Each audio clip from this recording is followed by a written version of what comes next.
Chapter 15. Detective in Disguise. Had the kidnappers dared to abduct Trixie Chatham a second time? Nancy could not believe they would be so foolish. "Maybe Trixie has only wandered away," she suggested. "Oh, I hope so," Ellen said. "Mrs. Chatham isn't here and I'm very worried." "Did Trixie talk about going anywhere today?" Nancy asked. "Why, yes, she did. She spoke of going to see you. Of course, I didn't pay much attention. I told her you would be coming over, but suppose she tried to walk to River Heights. She'd definitely get lost," Nancy exclaimed. "Come on, hop in my car." The two girls had expected a long search, but to their surprise, they spotted Trixie a few minutes later walking along the road. Beside her was a middle-aged man in a sea captain's uniform. "I hope that isn't Spike Doty," Ellen exclaimed nervously. "I think not," Nancy replied, easing on the brakes. "I can't imagine who he is." At a closer look, Trixie's companion seemed to be quite pleasant. The child herself explained the situation and introduced the man as Captain Stryver. She had seen him walking past the estate and noticed that his uniform looked like those she had seen in pictures of men on ships. Trixie had followed him to talk about boats. "I didn't mean to take the child away from her home," the man apologized, his weather-beaten face creasing into kindly wrinkles. "We've been gabbing a little about ships." "He has one called the Primrose," Trixie exclaimed, seizing Nancy's hand. "I don't own her," the captain hastened to correct. "Mr. Heppel, my employer, is her master." "Is the Primrose for rent?" Nancy asked. "Mr. Heppel has had a lot of bad luck the past year. I'm sure he'd be glad to rent the Primrose. Not a prettier yacht afloat. She's tied up in New York now. I'm just here visiting my daughter."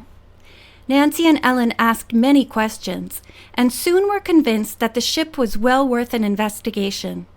They liked Captain Stryver, and tactfully inquired if his services could be obtained for a voyage to an island in the South Atlantic.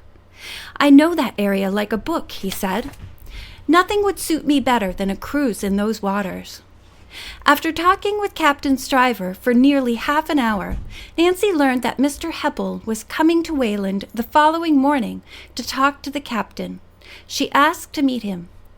"Come to my daughter's house at 10 o'clock. He gave Nancy the address. Since Trixie had been responsible for calling the Primrose to their attention, neither Ellen nor Nancy felt like scolding her for wandering off. The girls brought Trixie home. Carson Drew was pleased to learn of the Primrose and Captain Stryver. He went with Nancy to call on Mr. Heppel the next day. The man was willing to rent his yacht for a fair sum. Pictures of it and a maritime commendation convinced the Drews of its seaworthiness. "You'll have no problem with Captain Stryver at the wheel," said Mr. Heppel. "He's honest and dependable," the owner declared, and the deal was concluded. The captain was promptly engaged and given the task of selecting a crew. Happy about the assignment, he left for New York. Nancy's preparations for the trip were at their height later that morning when she received a telephone call from Chief McGinnis of the River Heights police force. "We have a lead, Nancy," he said. The chief was a longtime friend of the Drews. "Spike Doty's address." He rattled off the number and name of the street. "It's a rooming house." "That's in the worst district of town," Nancy commented. "A couple of our men are down there now," the chief said, dressed like town hoods. "They're waiting for Doty to appear."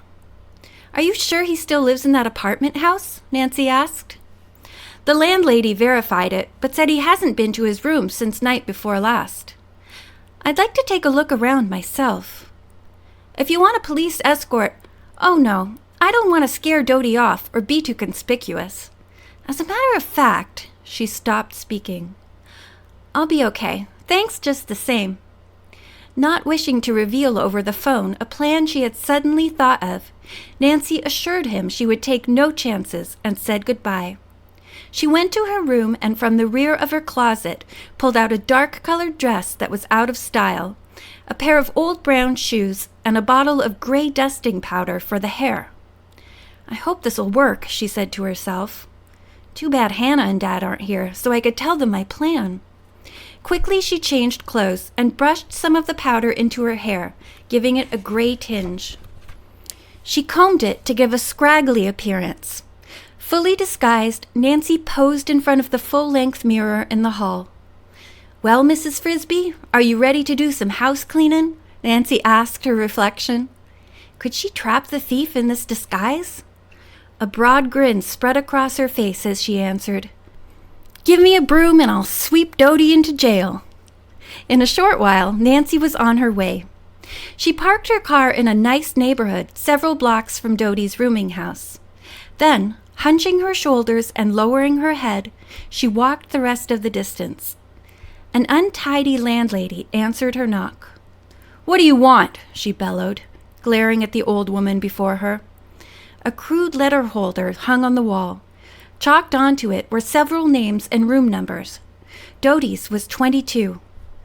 "I come to clean up Mr. Dodie's room," Nancy announced.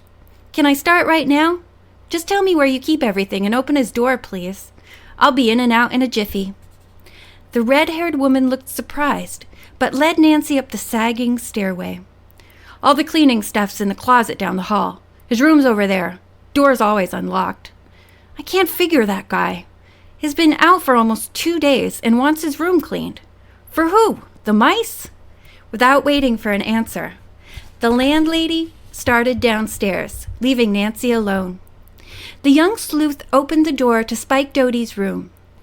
It was shabby and contained only a desk, a bed, and a chair, all piled with old newspapers and torn envelopes. She pretended to straighten up the room, hunting through the papers for a clue to any accomplices of Dodie's, or to his whereabouts if he had left town. What if he has gone to Little Palm Island? Nancy frowned at the possibility. As she continued to clean up, a car stopped in front of the apartment house, but she was unaware of this. Fred and Irene Brown, somewhat disguised, alighted. They presented themselves at the door and inquired about Spike Dodie. "For someone who's not around, he sure gets enough visitors," the landlady said irritably. "Who else came here?" Fred Brown asked quickly. "The cleaning woman, for one. Look, I'm getting tired of answering questions. Dodie's not here, that's all I know." "We do hate to take up your time, but could we talk somewhere private?" Mrs. Brown inquired with exaggerated politeness. "We're Mr. and Mrs. Fred Brown." As she spoke, a young man brushed past them and started upstairs. "Wait a minute, fella, you don't live here," the landlady shouted after him. "I'm visiting a friend," he called back without turning around. The annoyed woman threw up her hands in disgust and shook her head, then turned to the couple. "In here," she said, and led them into a small living room. The Browns asked a few more questions. "This cleaning woman you mentioned, do you know how we can get in touch with her?" the man asked. "You won't have far to go. She's still upstairs." At that moment, Nancy was about ready to give up what was proving to be a fruitless search. "A wasted afternoon," she admonished herself. "I'd better do a little cleaning before the landlady comes barging in. Or before Dodie returns." She had just folded the last newspaper when the knob began turning and the door creaked open. End of chapter 15.